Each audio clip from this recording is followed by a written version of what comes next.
우리 함께 인사하겠습니다. 잘 나오셨습니다. 성도님 얼굴만 봐도 은혜가 됩니다. 사랑하고 축복합니다. 사랑하고 축복합니다. 감사합니다. 아담과 하와의 범죄의 결과라는 제목으로 말씀의 은혜를 함께 나누고자 합니다. 러시아의 대표적인 작가가 있죠. 톨스토이라고 하는 작가가 있습니다. 톨스토이의 작품 중에 이런 내용이 하나 있습니다. 어느 목사님에게 두 여인이 찾아왔습니다. 한 여인은 자기는 큰 죄를 지은 죄인이라며 눈물을 흘렸습니다. 반면에 또 한 여인은 자기는 일생에 이렇다 할 큰 죄는 짓지 않았지만 자질구레한 잘못은 많이 있다고 고백을 했습니다.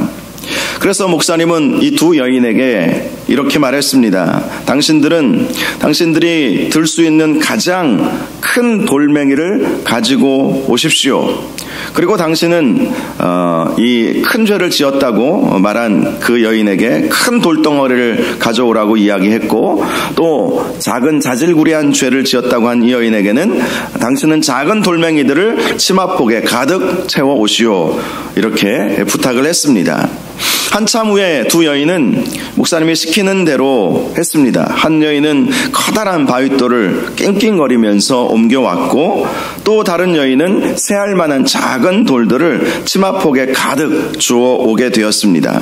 그러자 목사님이 또다시 이런 말을 하는 것입니다. 미안하지만 이번에는 그 돌멩이들을 다시 제자리에 갖다 놓고 오시오.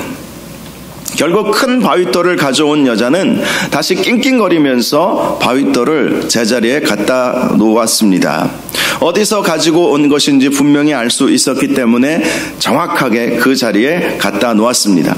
그러나 세알만한 작은 돌을 치마폭에 가득히 주워온 여인은 어찌할 바를 몰라서 쩔쩔맬 수밖에 없었습니다. 그 자그마한 돌들을 어디서 가지고 왔는지 도무지 알 턱이 없었기 때문이었습니다.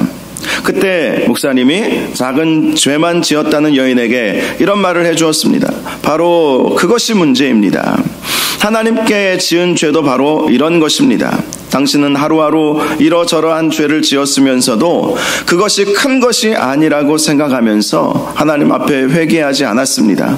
그러니 당신에게 하나님의 은총이 없는 것입니다. 이런 말을 해 주었던 것입니다.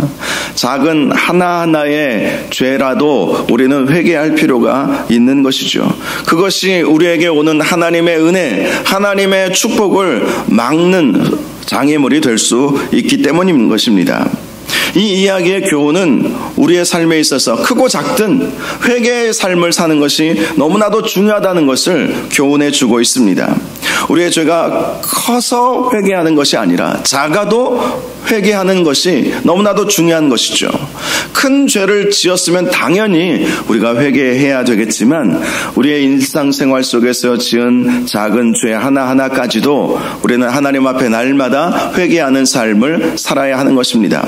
제가 종종 비유를 드렸듯이 우리가 아침에 세수했다고 저녁에 그냥 자는 분들은 거의 안 계실 것입니다.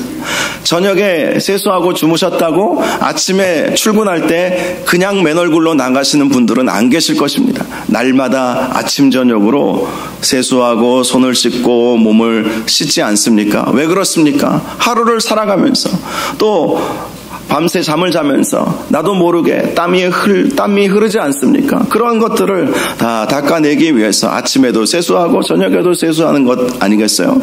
마찬가지로 우리의 죄도 알게 모르게 지은 죄들이 참 많이 있습니다. 우리가 인식하고 짓는 죄도 있지만 인식하지 못하고 짓는 죄들도 너무나도 많이 있기 때문에 우리는 날마다 하나님 앞에 회개하는 삶을 살아야 하는 것입니다. 그렇게 회개할 때 하나님의 은혜가 오게 되는 것이고, 그렇게 회개하는 사람을 하나님께서 기뻐하신다라는 사실을 꼭 기억할 수 있기를 바랍니다. 오늘 말씀을 보면 아담과 하와가 지금 범죄하지 않았습니까? 하나님께서 먹지 말라고 하신 그 나무의 열매를 먹었어요. 그런데 이 아담과 하와의 큰 문제는 죄를 지은 것도 지은 것이지만 회개하지 않은 것에 있었습니다. 하나님은 이들에게 회개할 기회를 계속해서 주시지 않으셨습니까? 에덴 동산에 스산한 바람이 불게 하셨습니다. 예기치 않은, 전에 없던 그런 스산한 바람이 불면 회개의 사인이구나, 이것을 알아차려야 되지 않겠어요? 또 하나님은 하나님이 동산을 거니시는 소리를 아담과 하와가 듣게 하셨습니다. 나 여기 있다, 나 여전히 있어, 이것을 알 수 있도록 소리를 내셨다는 것이죠. 그럼에도 불구하고 아담과 하와는 회개하지 않고 하나님의 소리를 듣고 숨어버렸습니다. 동산 나무 사이에 숨어버렸어요. 숨는다고 숨을 수 있습니까? 이 아담과 하와가 숨는 내용을 보면 마치 쫓기는 타조가 이 모래바닥에 자기 머리를 꽉 집어넣고 나 없다, 이것이 생각이 나요. 모래바닥에 자기 머리를 집어넣고 있다 할지라도 그 몸은 그대로 다 드러나 있는 건 아니겠어요? 숨을 곳이 어디 있겠습니까? 우리가 하나님 앞에 숨을 데가 어디 있겠습니까? 하나님의 소리를 들었다면 그 자리에서 하나님, 제가 여기 있나이다, 저를 용서하여 주옵소서, 제가 죄를 지었습니다, 하나님께서 하지 말라고 하신 그 계명을 어겼습니다, 그때라도 회개했으면 얼마나 좋았을까. 그러면 우리는 원죄를 안고 이 세상에 태어나지 않았을지도 모릅니다. 물론 나중에 다른 죄를 지었을 수도 있겠지만 그런 안타까운 마음이 드는 것이 사실이죠. 하나님은 아담에게 네가 어디 있느냐라고 물어보셨을 때에도 아담은 회개하지 않았습니다.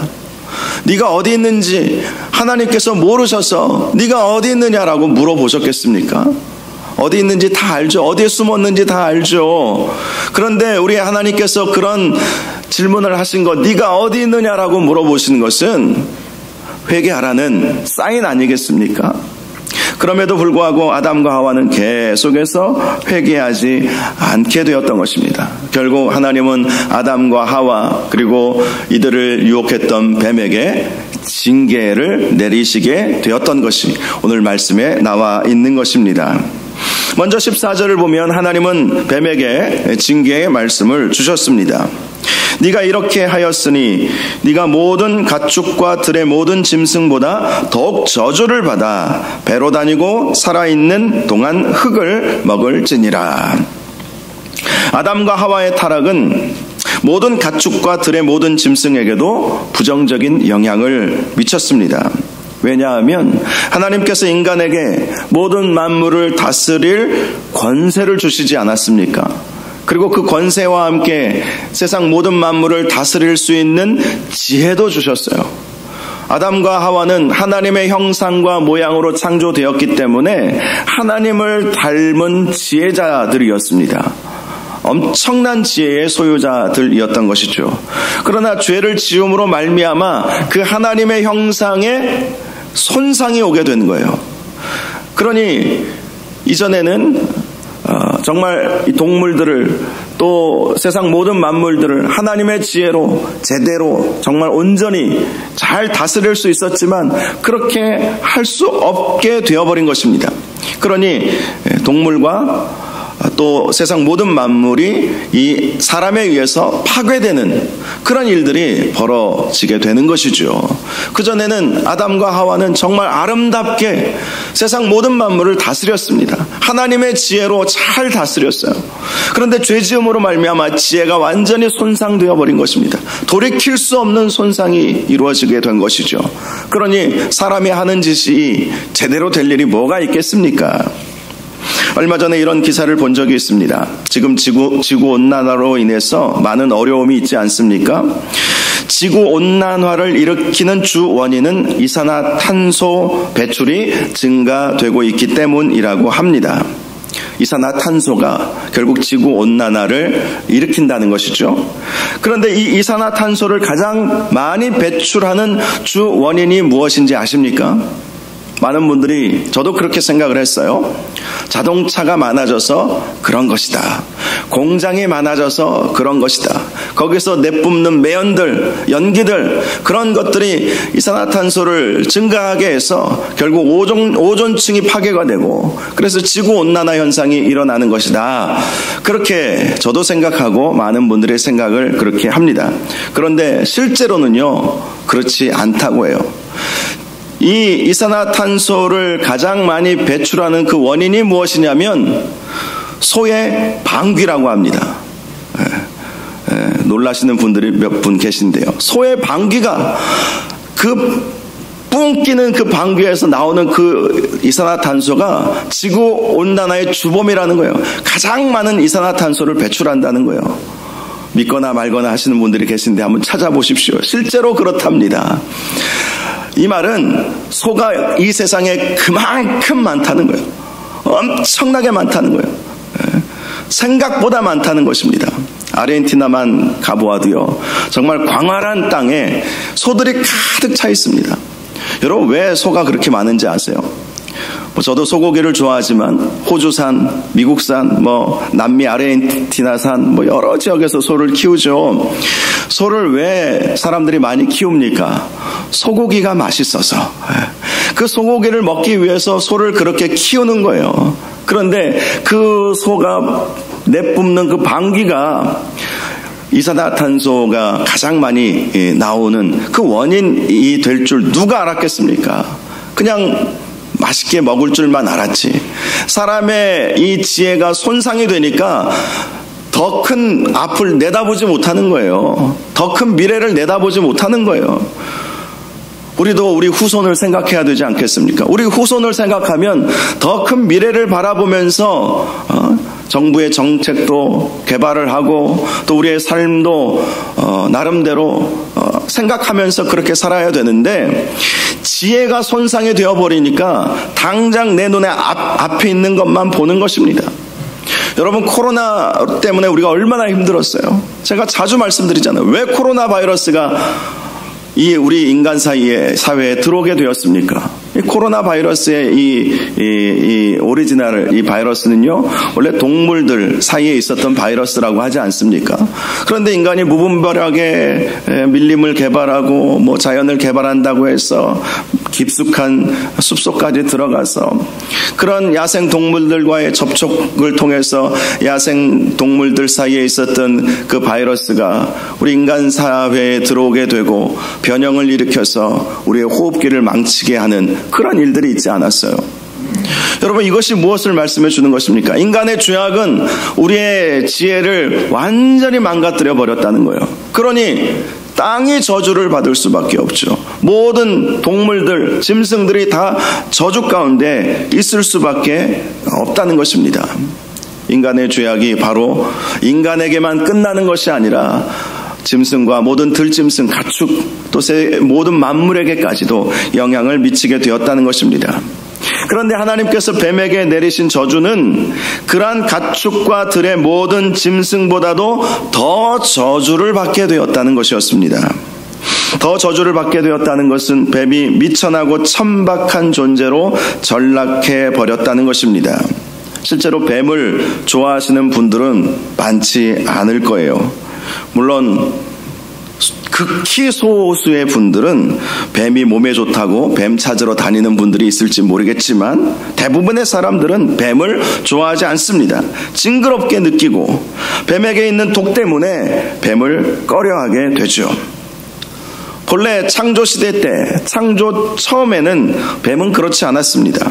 뱀은 그 특유의 지혜로 인해 인간과 아주 친밀하게 지냈던 동물이었습니다. 그랬던 뱀이 하와를 유혹한 죄로 인해서 천대받는 동물로 전락하게 되었던 것입니다.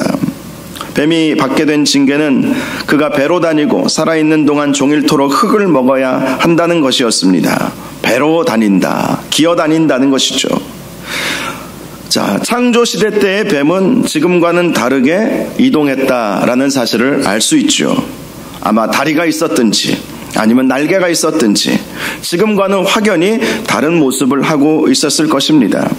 특별히 모세의 율법에 따르면 배로 기어다니는 동물은 부정한 동물로 인식이 되었습니다. 즉 하나님께서 뱀을 부정하게 만드신 것이죠. 또 기어다닌다는 것은 그의 머리를 들지 못하게 했다는 것을 의미합니다. 하나님께서 뱀에게 내리신 징벌은 평생토록 땅만 보고 땅의 흙만 먹으면서 살게 했다는 것이죠. 하늘을 보지 못하고 땅만 보게 하는 그런 징계를 내리게 되었다는 것입니다. 그런데 우리 인생 가운데서도 이 뱀처럼 땅만 바라보고 세상만 바라보는 사람들이 얼마나 많은지 몰라요.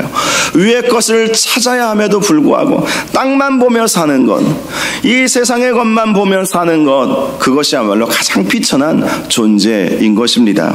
저와 여러분은 하늘을 바라보고 사시기를 바랍니다. 하늘 소망을 가지고 사시는 은혜가 있기를 주님의 이름으로 축복합니다. 이 뱀은 땅만 보고 땅의 것만 추구하고 땅의 것만 먹으며 살게 되었다라는 것을 징계로 이렇게 하나님께서 내려주셨던 것입니다. 15절을 보면 또 하나님께서 내리신 하나의 징계가 있는데, 내가 너로 여자와 원수가 되게 하고 내 후손도 여자의 후손과 원수가 되게 하리니 여자의 후손은 내 머리를 상하게 할 것이요 너는 그의 발꿈치를 상하게 할 것이니라. 이러한 징계였습니다. 이 말씀 문자 그대로 해석해 보면 여자의 후손, 여자들이 싫어하고 또 여자의 후손, 사람들이 싫어하는 그 원수 관계가 될 것이다, 이런 의미를 가지고 있지만 영적인 의미가 있습니다. 뱀은 사단을 상징하고 있지요. 그리고 이 여자의 후손은 예수 그리스도를 상징하고 있습니다. 즉 뱀이 여자의 후손의 발꿈치를 문다고 말씀하시죠. 이것이 바로 십자가 사건을 예표하는 것입니다. 사단이 예수님을 해하기 위해서 예수님을 뒤꿈치를 무는 것처럼 십자가를 지게 하지 않았습니까? 예수님이 십자가 지신 것은 사탄이 가룟 유다의 마음과 생각에 예수 팔 생각을 불어 넣어 주었던 것 아니겠어요? 그리고 대제사장들과 서기관들과 그리고 많은 율법자들의 마음 가운데 예수 그리스도를 싫어하도록 하는 그 마음들을 사단이 부어 넣어 주었기 때문에 결국은 예수님이 십자가에 달려 돌아가신 것 아닙니까?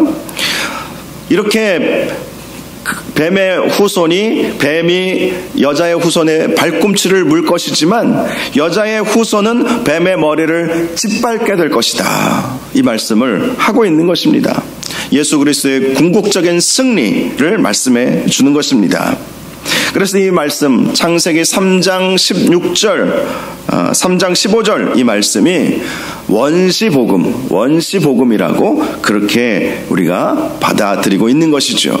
오리지널 가스펠, 원시복음이다. 가장 처음 복음이 나오고 있는 말씀이 바로 창세기 3장 15절이라는 것입니다. 이렇게 사단은 그가 성공한 것처럼 보이지만 그가 아담과 하와를 유혹해서 인간으로 하여금 죄짓게 만들고 그들을 자기의 수하에 두려고 했지만 그러한 사단의 계획은 결국 이루어지지 못할 것임을 하나님께서 분명히 말씀해 주셨다라는 것이죠. 여자의 후손이 너의 머리를 밟을 것이다. 예수 그리스도께서, 메시아께서 오셔서 궁극적인 승리를 이루신다는 말씀을 해 주신 것입니다. 이제 16절을 보면 하나님께서 하와에게 내리신 형벌이 무엇인지 말씀해 주고 있습니다.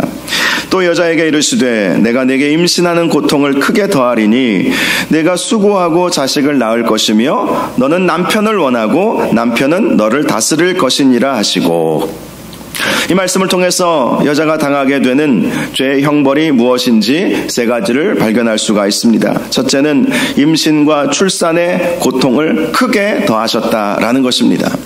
임신과 출산에 있어서 고통은 분명히 있어요. 그런데 크게 더하셨다라는 것이죠. 크게 더하셨다. 즉 죄가 없었다면 우리 인간은 적어도 지금과 같은 임신과 출산의 고통을 겪지 않아도 되었다는 것입니다.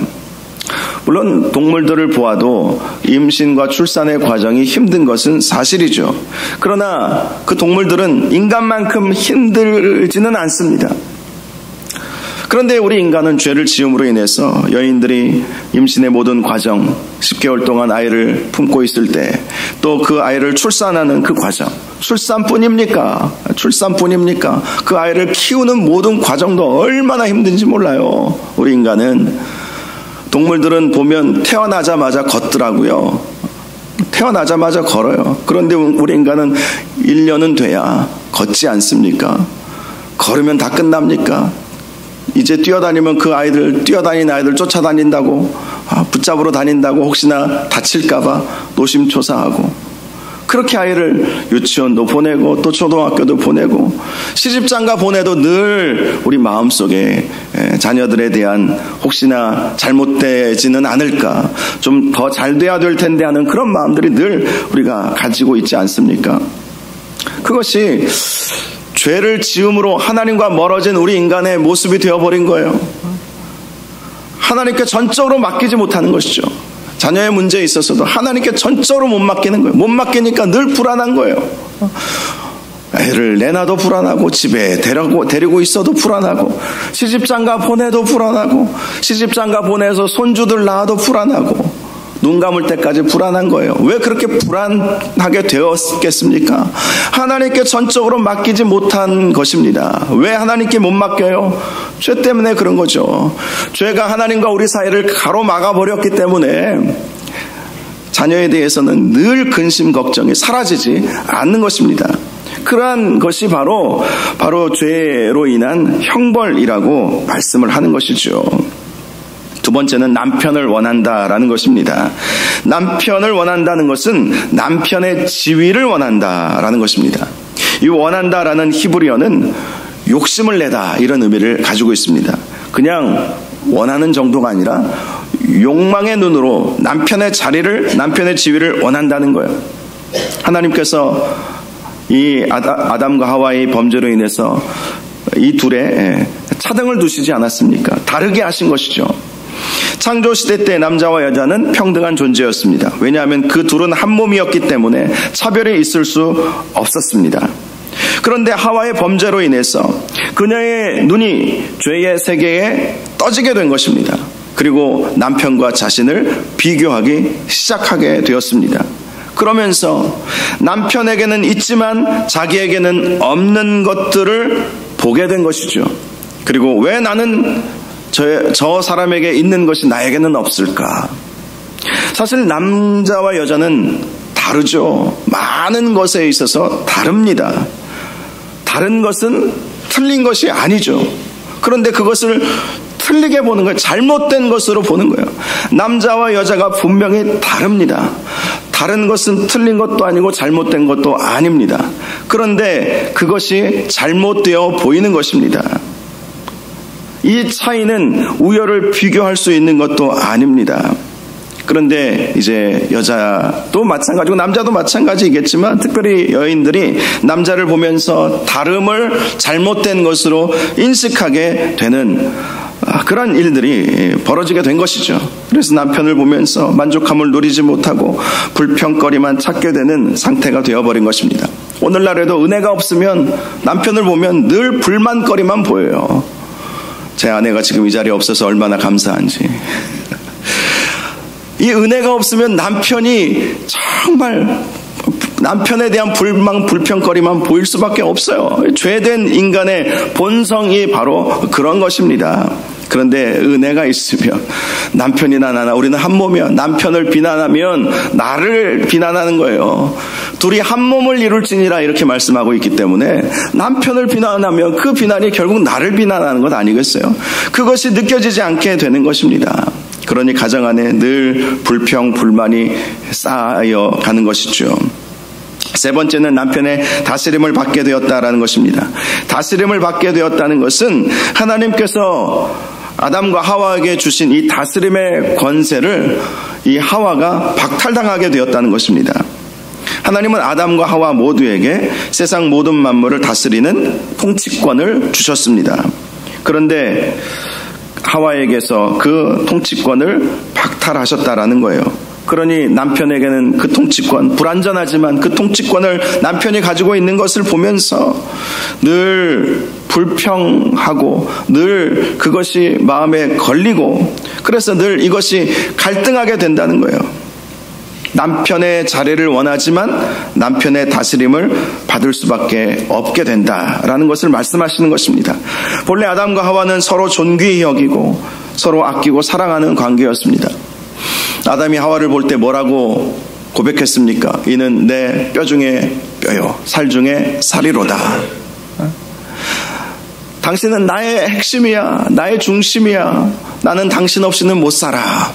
그랬던 이 남자가 당신 없이도 살 것 같아 하니까 지금 이 문제가 벌어지는 거예요. 결국 늘 평화롭던 부부관계가 갈등의 관계로 바뀌게 된다. 이것은 하와에게만 주는 징계가 아니라 남편에게도 오게 되는 똑같은 징계였던 것입니다.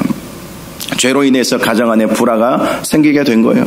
그래서 우리는 가정 안에서 늘 은혜롭게 정말 기도하면서 그렇게 은혜로 여러분 부부관계를 만들어 가시고 은혜로 가정을 천국으로 만들어 가야 하는 것입니다. 그렇지 않으면 죄의 본성이 결국 이렇게 갈등하게 만들고 싸우게 만들고 불화하게 만들고 갈라지게 만드는 거예요. 여러분의 가정이 하나님의 은혜로 가득 채워지실 수 있기를 바랍니다. 17절을 보면 이제 아담에게 형벌을 내리시죠. 네가 네 아내의 말을 듣고 내가 네게 먹지 말라 한 나무의 열매를 먹었은즉 땅은 너로 말미암아 저주를 받고 너는 네 평생에 수고하여야 그 소산을 먹으리라. 자, 아담은요 하나님께서 시키신 일이 있었습니다. 창세기 2장 15절을 보면 에덴 동산을 경작하게 하는 일이었어요. 에덴 동산은 작은 동산은 아니었을 것입니다. 아주 큰 동산이었을 거예요. 자, 이 에덴 동산을 경작하는 일, 이 땅을 갈고 또 채소를 심고 과일 나무를 심고 뭐 씨를 뿌리고 하는 이 일들 쉽지는 않죠. 그러나 당시 아담은 굉장한 지혜의 소유자였습니다. 그러다 보니까 씨를 심으면 다 잘 돼요. 밭을 갈면 정말 제대로 밭을 잘 갈게 되고 무엇을 심으면 심은 대로 풍성히 그렇게 열매를 맺을 수 있었습니다. 지혜가 많으니까 여러분 농사도 지혜로운 농부가 농사를 잘 짓지 땅 파고 대충 뭐 씨앗 심는다고 해서 농사가 잘 됩니까? 기후도 알아야 되고 또 언제 씨를 심어야 언제 비가 내리고 그 철을 맞춰서 그 모든 것을 알아야 이 농사도 잘 지을 수 있지 않겠습니까? 이 아담은 처음에는 잘 농사를 지었던 그만큼 지혜를 가지고 있었습니다. 그런데 죄를 지은 아담은 농사를 지으니까 땅이 다 망가져 버리는 거예요. 여러분 저 북한 땅 보십시오. 악순환이 되고 막 계속 이어지고 있지 않습니까? 뭐 지금은 조금 뭐 좋아졌다는 얘기를 들었어요. 작년에는 풍년이 있었다는 얘기도 들었지만 그 전까지 한참 그 1990년대 후반에 고난의 행군이라고 자기들이 말하는 그 대규모 아사 사태가 일어났던 그 일이 왜 일어났습니까? 뭘 해도 안 되는 거예요. 뭘 해도 뭘 심어도 안 나고 그리고 뭐 비료를 갖다가 심어도 그 뿌려도 땅이 비옥해지지 않는 거예요. 왜 그래요?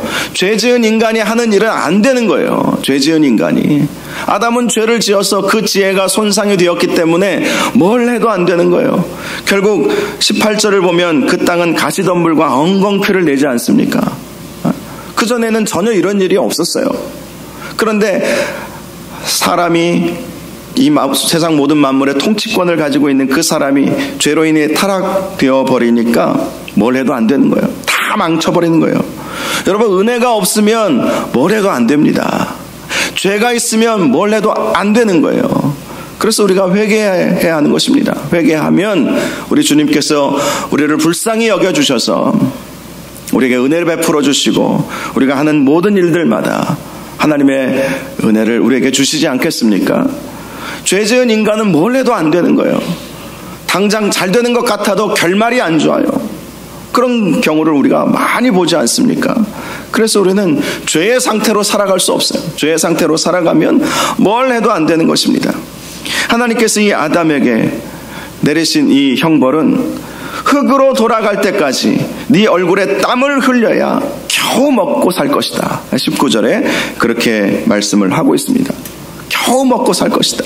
정말 땀을 흘리고 수고해야 겨우 네가 뭘 해도 안 되는데 그나마 겨우 먹고 살 수 있을 만큼 주시겠다. 하나님께서 이렇게 말씀을 하신 것이죠.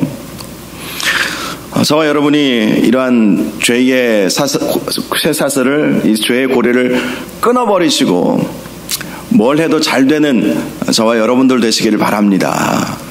우리가 정말 은혜로 살아야 뭘 해도 잘 되는 거예요.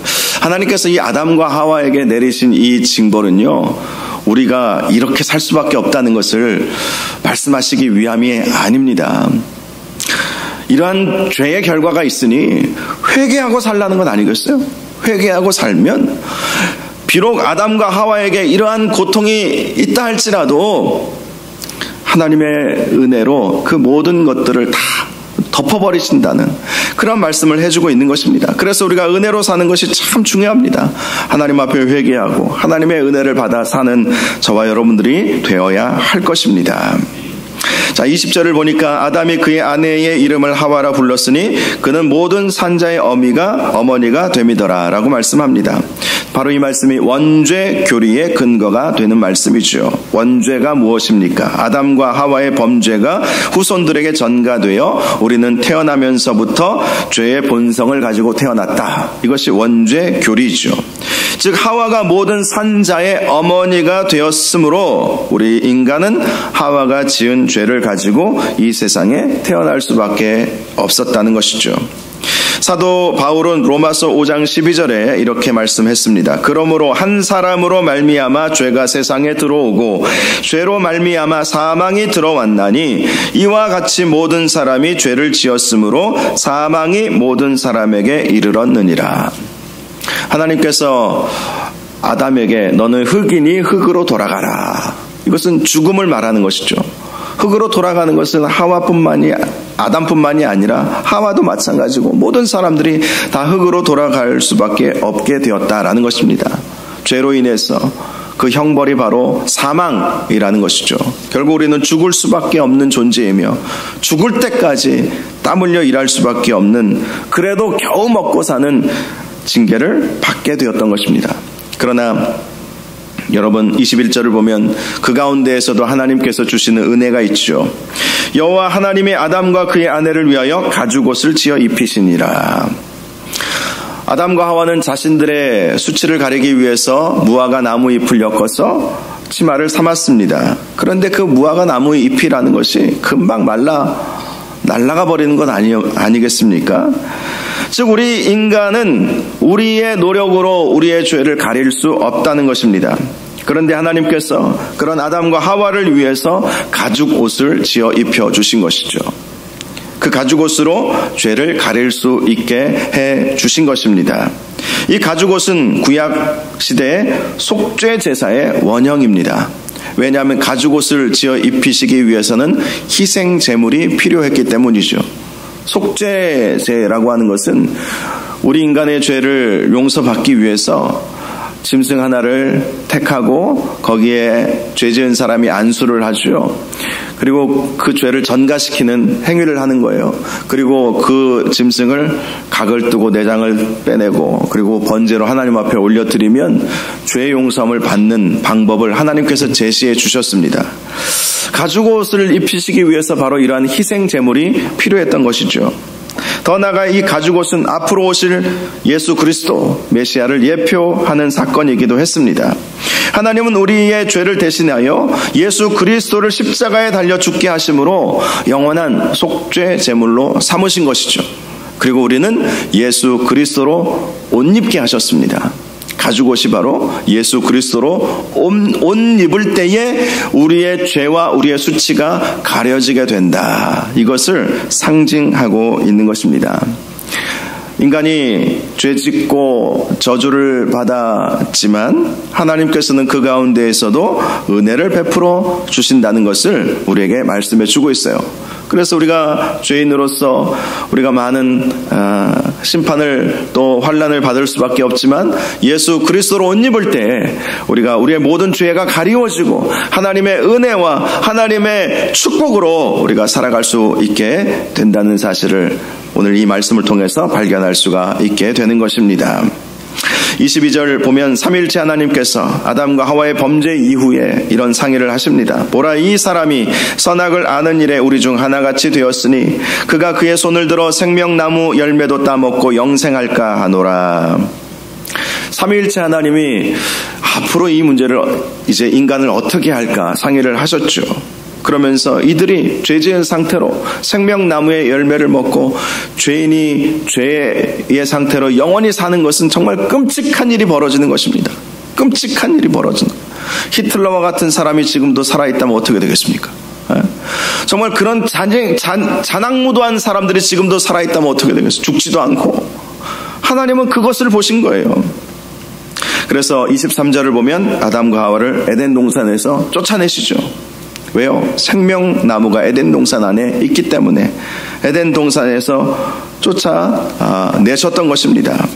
그리고 24절을 보면 에덴 동산 동쪽에 그룹들과 두루 도는 불칼을 두어 생명나무의 길을 지키게 하셨다고 말씀합니다. 다시는 에덴 동산에 들어가지 못하게 하신 것이죠. 이 에덴 동산은 우리 주님의 재림과 함께 다시 문이 열리게 될 것입니다. 요한계시록 말씀을 보면 새 예루살렘이 하늘에서부터 내려온다 이렇게 표현을 하고 있어요. 아마 하늘에 감추어 두신 것 같아요. 지금도 많은 역사학자들이 성경에 나와 있는 이 강들의 위치를 따라서 에덴 동산이 어디 있을까 찾아보지만 헛수고입니다. 이 세상에는 없어요. 하늘에 지금 올려다 놓으셨을 거예요. 그리고 주님의 재림과 함께 새하늘과 새 땅이 만들어지면서 이곳에 하나님께서 세우시겠죠. 그리고 그 에덴 동산 새 예루살렘에서 샘이 흐르게 하고 그 그 생명수 강 옆에 이 생명나무를 두셔서 그것을 먹고 사람들이 영생할 수 있도록 그렇게 하신다라는 말씀을 우리에게 해주고 있습니다. 인간의 죄악은 실로 처참한 결과를 가져오게 했습니다. 하와를 유혹했던 뱀은 가장 천박하고 부정한 동물이 되었고 결국 여자의 후손인 예수 그리스도에 의해 그의 머리가 짓밟히게 되는 영원한 패배자가 되었습니다. 또한 여인은 하나님께서 말씀하신 대로 반드시 죽는 사망의 형벌뿐만 아니라 임신과 출산의 고통, 통치권의 박탈, 또 가정 안에서 남편과의 갈등, 그래도 만족함이 없는 그런 형벌이 오게 되었고 남자도 그 모든 지혜가 손상되어 그로 인해서 땅이 저주를 받아 가시덤불과 엉겅퀴를 내고 겨우 수고하여 먹고 살 수 있게 된 것입니다. 그리고 궁극적으로 흑인이 흑으로 돌아가 버리는 사망의 형벌을 받게 되었던 것입니다. 그러나 오늘 본문은 우리에게 두 가지 소망의 말씀을 주고 있죠. 원시 복음이라고 할 수 있는 16절 말씀과 같이 여자의 원수인 사탄은 결국 그의 머리가 예수 그리스도에 의해 짓밟히게 될 것이다 라는 것이고요. 또 21절 말씀과 같이 예수 그리스도께서 우리의 영원한 희생제물이 되어주심으로 우리가 그분을 옷 입고 예수 그리스도로 옷 입고 살면 우리의 죄가 가리워질 수 있게 해주신다라는 말씀을 오늘 해주고 있습니다. 오늘 이들이 받는 아담과 하와가 받는 이 사탄이 받는 형벌이야 우리가 통쾌하지만 아담과 하와가 받는 이 형벌은 우리의 형벌이기 때문에 우리가 마음이 무거울 수밖에 없습니다. 그러나 회복의 기회는 있습니다. 예수 그리스도로 옷 입으면 우리의 죄는 가리워지고 우리가 받았던 그 모든 저주는 끊어져 버리고 주님의 제자로, 주님의 백성으로, 자녀로 그렇게 살아갈 수 있게 된다는 사실을 우리가 기억하시고 예수 그리스도로 옷 입는 저와 여러분들 되시기를 바랍니다. 오직 예수 그리스도를 바라보고 예수 그리스도를 소망하고 예수 그리스도를 붙잡고 예수 그리스도만을 믿고 살아가는 저와 여러분들 되시기를 주님의 이름으로 축원합니다. 이 시간 우리 함께 찬양하겠습니다. 아침 안개 눈앞 가리듯 나의 약한 믿음 의심 쌓일 때 우리 찬양 함께 부르기를 원합니다.